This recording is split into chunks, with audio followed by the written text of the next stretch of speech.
you go measure something or other, and what's the normal temperature in humans? 98.6. There's no way you take a whole bunch of perfectly healthy humans and they're all going to have 98.6. There's going to be 98.6, and there will be variability around it, and you could express that sort of you wind up having an average of 98.6 and some sort of term that denotes variability. There's variability. There's different values for something that winds up averaging out to something like this. And thus this critical question in a reductive world of thinking about science and the way fancy things work, what do you make of variability? What is variability about? And intrinsic in this whole world of know the starting state, you know the mature state. Know the mature state, you knew how the starting state was. The rules allow you to extrapolate. It takes a blueprint. All intrinsic in there was an absolute clear opinion as to what variability is, which is to say it's noise, it's junk in the system, it's a pain in the rear, and it's stuff you want to get rid of. What is intrinsic in this whole reductive view is noise represents instrument error.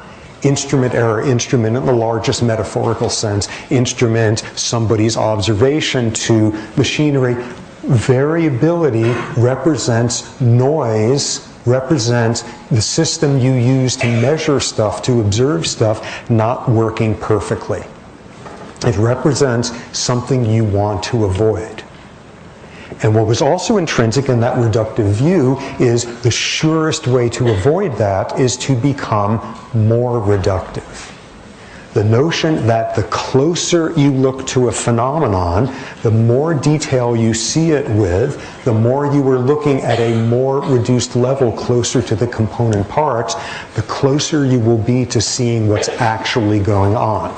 And as you look closer and closer, variability should disappear, because the variability is just noise in the system. And if you're trying to, measure people's body temperature by being up in a Zeppelin and looking at people with your sort of binoculars and trying to see if they're sweating or not and come up with an estimate, then that's going to be a lot more variable than if you now do something more reductive, like put your hand on their forehead. Oh, do they feel hot or not? And thus there will be less variability, and even less if you now invent yourself a thermometer. This whole notion that as you get fancier techniques for examining a phenomenon, as you get techniques that allow you to be more and more reductive and look closer and closer, there will be less variability. Because sitting way down at the bottom of all this reductive processes, there is an iconic, an absolute, an idealized norm as to what the answer is. If you see anybody not having 98.6, it's because there's noise in your measurement systems.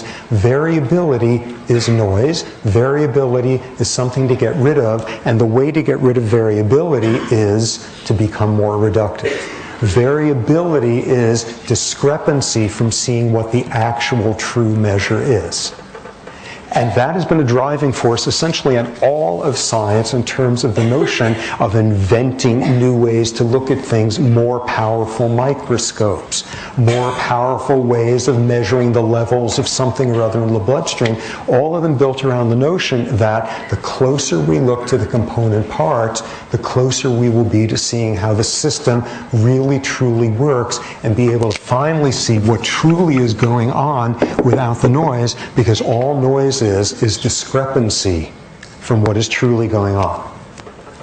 So in that view, what you of course wind up having is an extension of that in beginning to think about how bodies work and biology and all of that, as you begin to look at that as an example of a very complicated system. And of course what you then have in a reductionist view is, if you want to understand how the body works, you need to understand how the organs work. And if you want to understand how organs work, you need to understand how cells work, and cells all the way down to molecules all the way down there. And the notion that the closer you get to all the way down there, and once you understand things down at that level, the purer, the more accurate your answers will be. And all you do then is add the pieces together, and out comes your whole body. So where does that begin to cause problems? The fact that the body simply can't work that way. A whole bunch of realms in which reductionism has to fail when you're looking at biological systems.